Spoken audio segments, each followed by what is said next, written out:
Anda dapat mengidentifikasi kasus-kasus yang merupakan dilema etika atau bujukan moral. Artinya bahwa ketika dalam mengambil keputusan yang harus syaratkan pertama adalah mengenai like dan dislike. Suka dan tidak suka. Ya, karena kadang-kadang itu akan sangat mengganggu kita. Ini nanti ada hubungannya dengan yang pertanyaan nomor 2. Nanti kita sambung. Nah, untuk mengidentifikasi kasus-kasus yang merupakan dilema etika atau bujukan moral, yang pertama kan adalah saya menghilangkan dulu ada like dislike.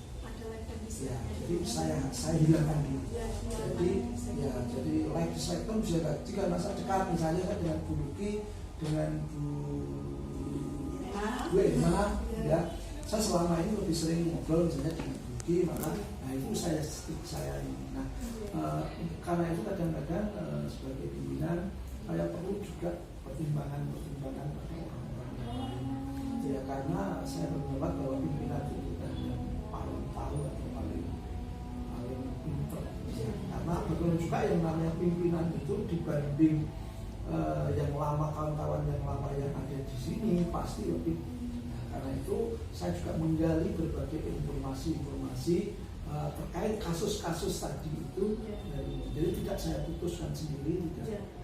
Ya, itu yang betul. Ya, itu yang disebut dengan. Nah, ini ada hubungannya dengan pertanyaan nomor 2. Selama ini bagaimana Anda menjalankan pengambil keputusan di sekolah Anda, terutama untuk kasus-kasus di mana dua kepentingan yang sama benar atau sama-sama memilih. Inilah yang sering terjadi. Yang kadang-kadang ya ini sekalian juga kawan-kawan seringkali tidak bisa memandang bahwa pimpinan itu kadang-kadang dilematisnya ini dua hal yang sama pentingnya, tapi karena kebutuhan situasional sama-sama pentingnya itu tidak bisa dilakukan, harus dipilih salah satu. Padahal podo APE, podo, nah ini yang menjadi peran. Maka yang saya lakukan adalah pertama adalah skala prioritas. Ya, prioritas. Tapi kemudian kalau dikejar lagi, skala prioritas itu kalau sama-sama pentingnya, maka saya akan melihat sama-sama pentingnya, sama-sama prioritasnya, kebermaknaannya yang paling tinggi yang mana pasti. Kebermaknaan ke banyak orang, ya, sama-sama baiknya. Jadi itu, nah untuk itu pun saya juga membutuhkan teman ngobrol, ya, sehingga semua kebijakan pastilah juga mendapat bantuan atau masukan dari orang lain, meskipun kebijakan terakhir dari saya. Tapi paling tidak kan saya mendengar dari banyak kepala yang itu yang menjadi saya lebih mudah. Nah, langkah-langkah atau seperti apa yang biasa Anda lakukan selama ini? Yang pertama ya pasti akan kita mengidentifikasi masalah dulu. Sajanya betul persoalan. Lalu dari identifikasi masalah itu kita klasifikasi dulu mana yang berat, mana yang ringan, mana itu yang sebenarnya masalah atau tanda petik hanya perasaan saja sering terjadi. GR. Perasaan. Betul. Karena kalau semua itu saya emosi sendiri saya nggak bisa selesai. Jadi mana ya? Karena itu. Nah setelah itu kemudian saya kumpulkan, catat bersama-sama. Kalau hal itu bersifat yang kita hadapi persoalan itu adalah yang namanya privasi atau khusus, tentu saja saya tidak perlu orang lain. Ya, tetapi kalau itu memang perlu, ya bisa jadi orang lain. Demikian juga kalau saya melakukan pembinaan, bisa jadi saya melakukan pembinaan sendiri, atau bisa jadi saya mengambil saksi. Ya, sekedar sebagai tahu bahwa telah melakukan efeknya ada. Lalu setelah itu, kemudian kita berikan eksekusinya bagaimana, kita evaluasi dari hasil eksekusi. Kemudian ini Bapak, untuk yang poin keempat ini kan tadi langkah-langkahnya kan sudah mengidentifikasi dulu, kemudian kan mengklasifikasi itu langkah masalah atau hanya perasaan saja gitu ya Pak. Di situ kan membutuhkan untuk dipecahkan bersama, kemudian mengambil saksi untuk bahwa Bapak itu juga sudah mengambil keputusan gitu ya Pak. Kalau itu bukan privasi. Ya, betul kan. Kalau privasi tetap ya, harus. saja. Kemudian untuk yang poin berikutnya Bapak, ini hal apa saja yang selama ini Bapak lakukan, Bapak anggap efektif dalam pengambilan keputusan pada kasus-kasus dilema etika itu Pak? Kita harus tegaskan dilema etika itu misalnya bagaimana? Karena etika itu bisa konteksnya bisa sangat luas. Iya. Kalau kemarin saya misalkan mengambil contoh begini Bapak, ada di dalam sekolah itu ada siswa yang bermasalah, bahwasanya dalam arti tidak mengikuti pembelajaran secara aktif dan keseharian. Artinya, misalkan bilangnya ke kamar mandi, tapi sampai 20 jam pelajaran kan tidak kembali ke kelas. Kemudian hal itu dilakukan sudah berkali-kali, sudah dilakukan evaluasi sama wali kelasnya, guru mapel, guru BK, bapak sampai bapak kepala sekolah, namun anaknya tidak ada perubahan. Akhirnya kan sekolah memutuskan kalau misalkan si anak ini dikeluarkan, tapi belum ada pelanggaran yang berat. Sedangkan kalau kalau tidak dikeluarkan, nanti efeknya sampai ke teman-temannya begitu Bapak. Maka saya selalu terkait itu, saya selalu melakukan bahwa semua tindakan itu harus ada prosedurnya. Contoh, misalkan BK. Kapan sih ketika kita harus misalnya mengeluarkan siswa? Maka harus ada urutan, misalnya peringatan tertulis, peringatan lisan, lalu kemudian peringatan tertulis, poin. Kalau itu tetap ini, maka kapan kita panggil orang tuanya, ya itu pun setelah itu jembandel lagi, kita buat sanksi lagi, misalnya skors, sambil dipanggil orang tua lagi dan membuat pernyataan. Ya, kalau melakukan lagi ya supaya maka sehingga nanti kita tidak disalahkan dalam jadi ada. Nah, baru setelah itu ya kita melakukan eksekusi terakhir seperti itu. Ya, dan semuanya ini harus berbasis data. Ya, kenapa si anak itu tidak masuk misalnya? Kalau memang ada persoalan di orang tuanya, di keluarganya, ya maka kita harus melakukan langkah-langkah yang sifatnya pendekatan pribadi personal. Ya, karena kita siapa sih yang mau kita bermasalah di keluarga misalnya gitu. Sehingga bisa jadi kasus yang berkaitan dengan satu orang dengan orang yang lain itu berbeda-beda meskipun bentuk atau fenomenanya sama. Orang tahu lebu, tapi satu sebabnya itu dia blek, nakal, senengane pergaulan, cakruk gitu. Dan ada yang satu karena faktor-faktor mungkin dia bekerja atau ya yang berbeda betul, atau dia harus bekerja bagi orang tuanya, faktor ekonomi atau jalan-jalan broken home. Nah, itu pasti penanganannya berbeda.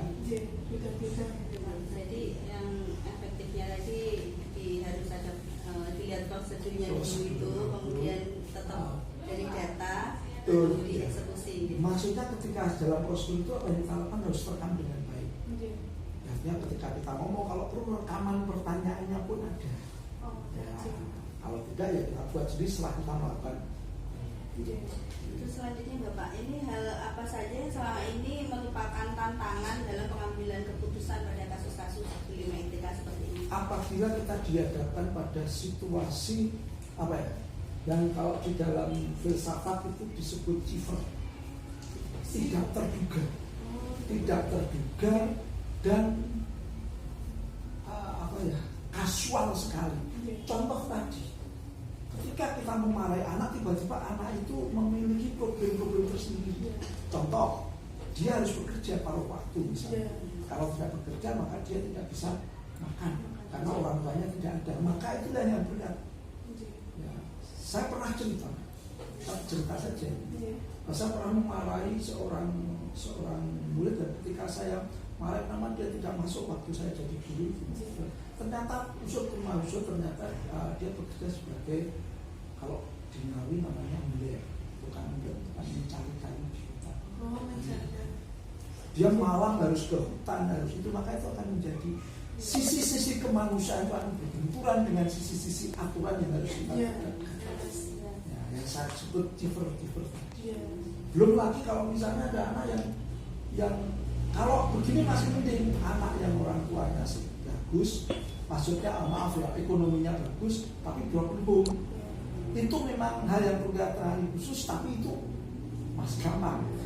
Sudah ekonominya tidak baik, bocah yang bilang orang tuanya juga tidak mau, tapi orang tuanya pengen sekali anak itu. Saya pernah menangani kasus itu, ada seorang anak yang saya malah itu dapat beasiswa dari sekolah, ini orang tuanya bukan tukang jahit.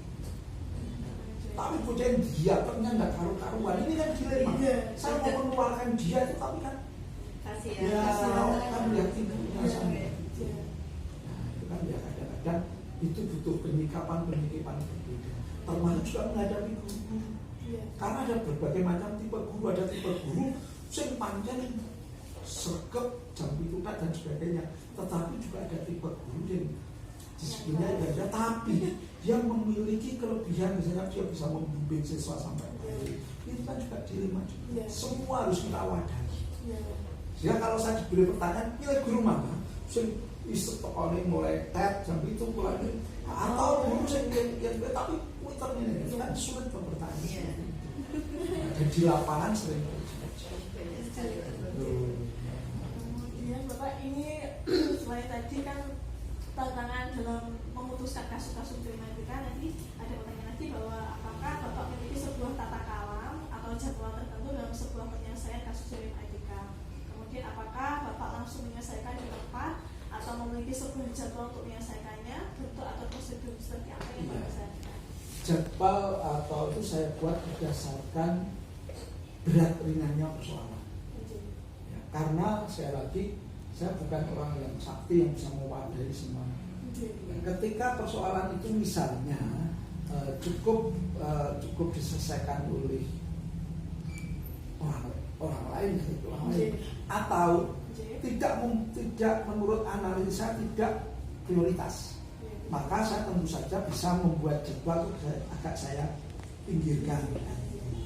Tetapi kalau memang ada sesuatu yang mendadak dan perlu dilakukan, ya maka saya tidak perlu membuat jadwal. Jadi tidak ada jadwal mekanis untuk membuat seperti itu. Kecuali memang sebelumnya saya sudah mendapatkan rentetan persoalan yang harus saya lakukan. Yang misalnya pada bulan ini tiba-tiba ada 5 kasus yang muncul bersamaan pakai gitu ya, maka saya harus membuat jadwal itu.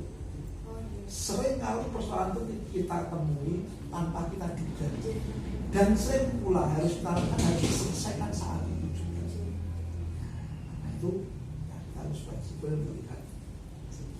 Dari mana melihatnya? Dari betapa tingginya persoalan itu, pentingnya persoalan itu, dampaknya bagaimana, ya kan? Dampaknya nggak diselesaikan kok, dampak atau ditunda pilih, dan berat ringannya persoalan.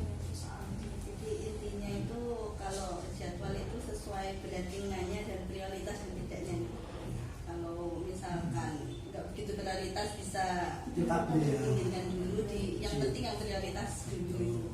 Yang efeknya lebih luas, dampaknya lebih.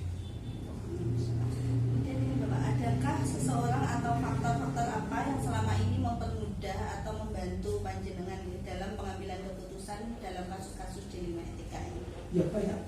Karena saya ini banyak, saya punya satu hal prinsip yang saya pakai di mana-mana. Niat baik pasti akan ketemu dengan orang baik, dan insya Allah akan membawa hal yang baik pula. Karena itu saya selalu mengatakan saya akan selalu mencoba kalau ini berbicara dengan orang baik, meskipun sekedar untuk memberi.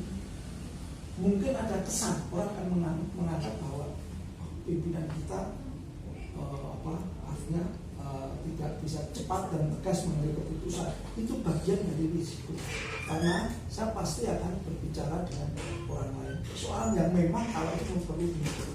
Karena sekali lagi sisi saya berbeda dengan sisi yang lain, tapi sisi yang lain bisa melengkapi saya. Kecuali kalau ada hal yang sifatnya darurat dan sudah jelas, misalkan ada seorang guru yang sedang terlibat kriminal. Nah itu kan orang tidak perlu melibatkan orang lain, saya bisa paham. Jadi Bapak, ini untuk yang pertanyaan terakhir Bapak, ini dari semua yang Bapak sudah sampaikan tadi, dari kasusnya, dari pengambilan keputusannya, kemudian dari bantuannya atau dari faktor-faktor itu, pembelajaran apa yang Bapak dapat itu dari pengalaman Bapak dalam mengambil keputusan di Amerika? Berpikir bersama itu lebih mudah.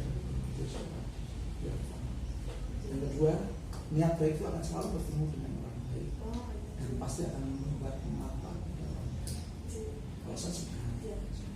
Yang ketiga, suka tidak suka, setuju dan tidak setuju, itu hal yang biasa yang dihadapi oleh seorang pemimpin.